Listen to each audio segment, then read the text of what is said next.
So we start off with a sketch, and this one we're doing a Charizard.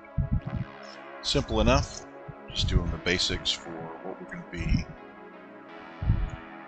inking later, adding some finer details, again sped up quite a bit. Just added an adjustment layer and colorized it so that now it's light blue, so that when I'm inking, as you can see, it doesn't get muddled by the other color.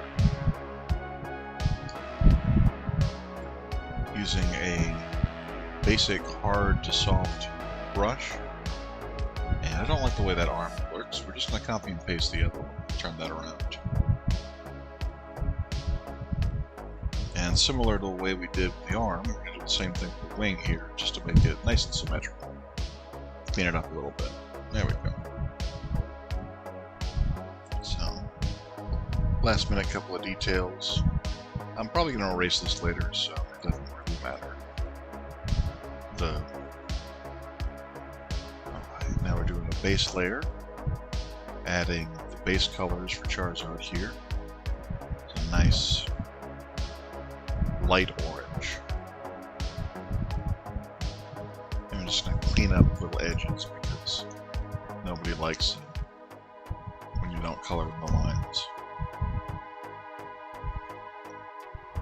Do the base color for all of the different colors that we're going to be using.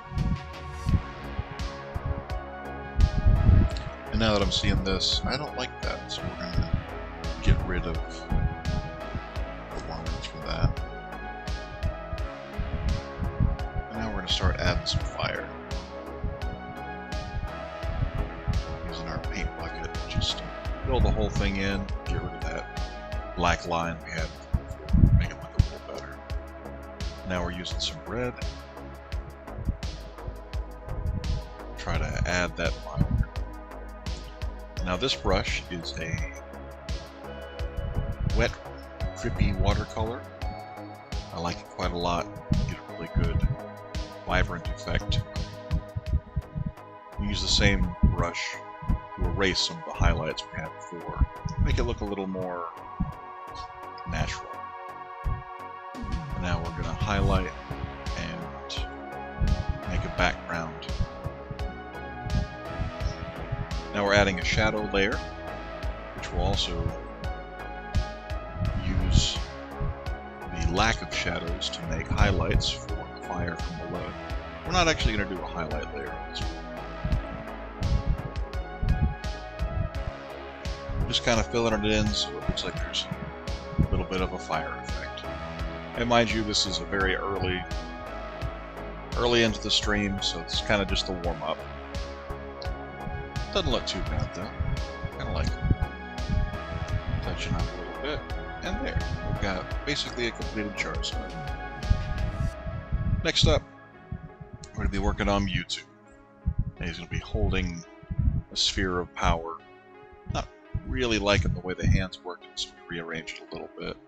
It looks a little better. And add some details, trying to make it look okay in the sketch. And just as before, we're going to do the adjustment layer. And once we have all the details we're happy with, we'll go straight into inking. There we are. And the same brush as before, with the same quality. And just adding all those nice crisp lines.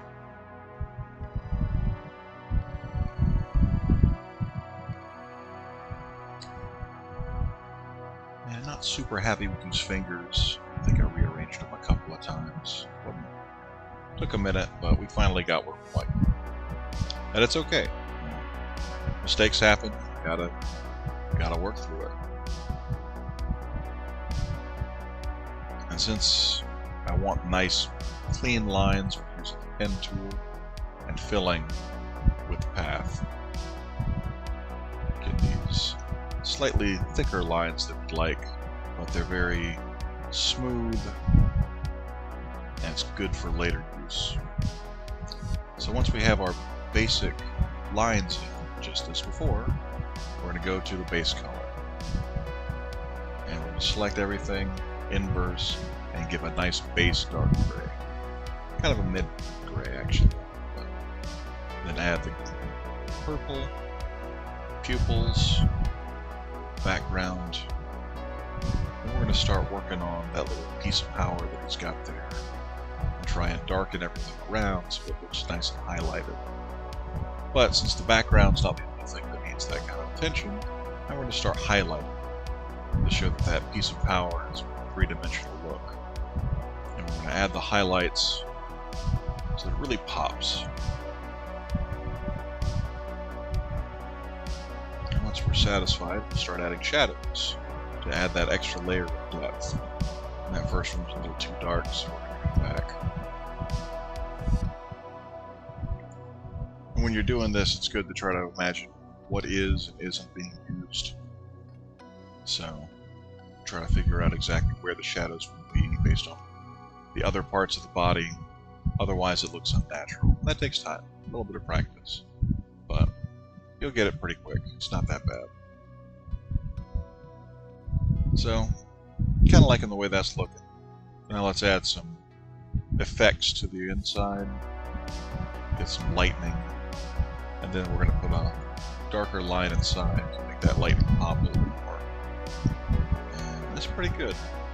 I like it better than I like the Charizard before, but the best is yet to come. Next up, we're doing Kyogre. This one was by request from user named Sleepy Hyrule. This is my first time drawing the character. I actually had to use a reference. Didn't use a reference for the other two, but just as before, doing the basic sketches. And now we're getting back into the detailed sketch, trying to make sure we have everything approximately where we want it. And as you can see, the sketch took a lot longer on this one than it did on the other. I'm noticing that Gen 3 and beyond Pokemon have a little bit more detail than your average Gen 1 Pokemon. And just as before, we've done the hue adjustment layer, and now we're adding our ink.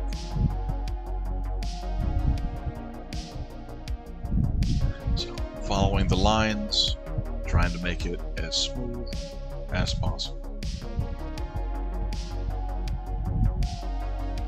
And again, trying not to use the pen too much, but some of these are just a little bit too difficult not to, so gotta do what you gotta do.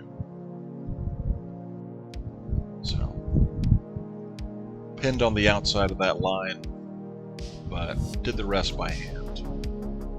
And then we're gonna do the same thing with parts of the fin, and mix and match as we go.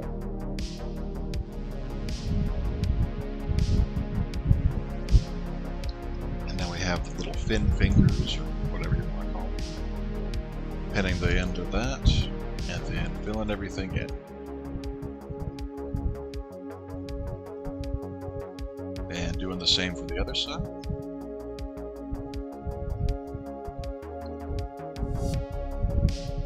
Little bit of difficulty with that one.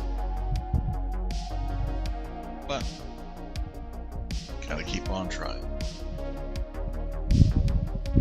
And finally, with the tail fins, should have it all finished up and be good to go. Got your basing ink now. And now, just as before, we're going to try to, like we're having a little bit of problems here. Trying to get a base layer, and since this is all one basic picture, there we go. And now adding in the red to all the little internal lines. But once you have your base colors for something, you can start adding the highlights and other things later.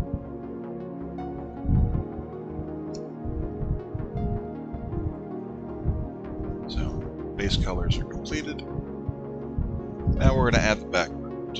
Since this is a little different, we're going to kind of give a nice gradient blue, kind of the ocean depths. We're going to start adding similar blues to Kyogre himself and have him look a little bit more shiny and glossy underneath the ocean. And then using the pen we used before, that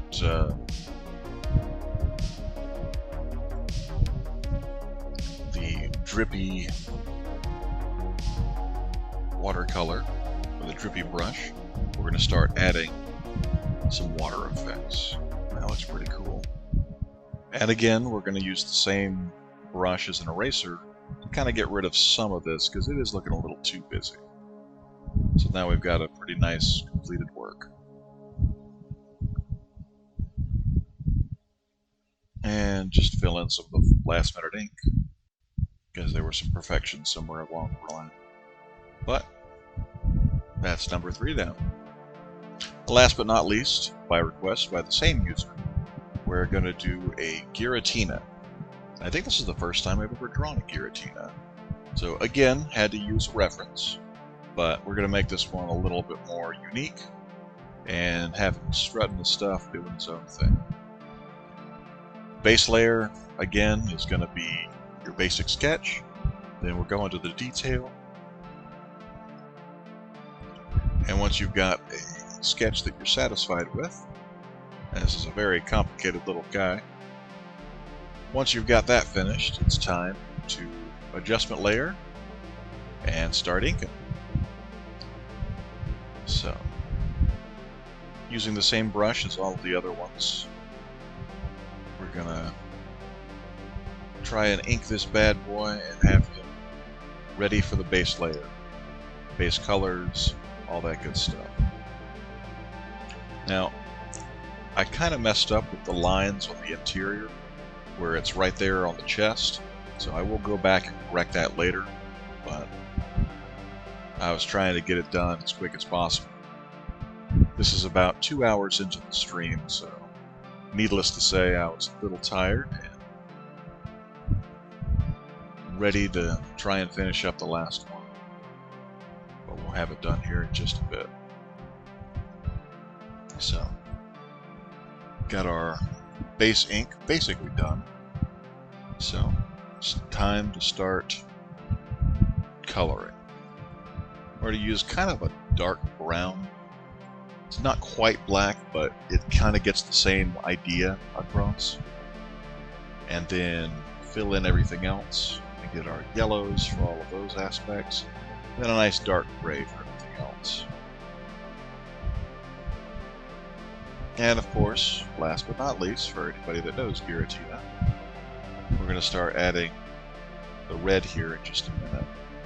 But it's where the red was that I decided that I needed to change this base.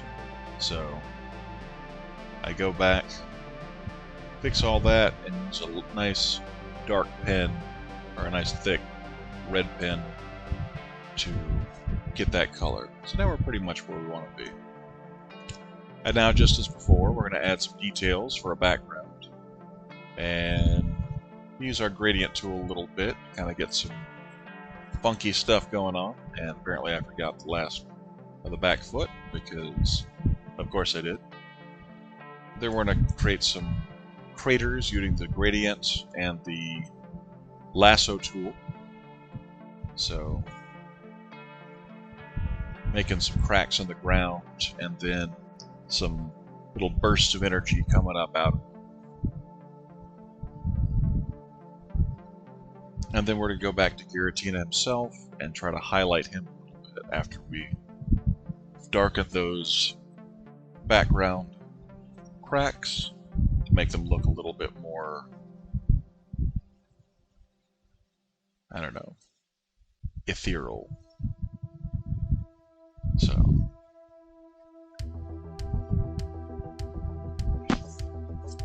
now add the shadows for the orange. And then I'm going to do what I probably should have done a while before. Select all on, or select similar on the gray. And now we've got a basically completed work. Alright.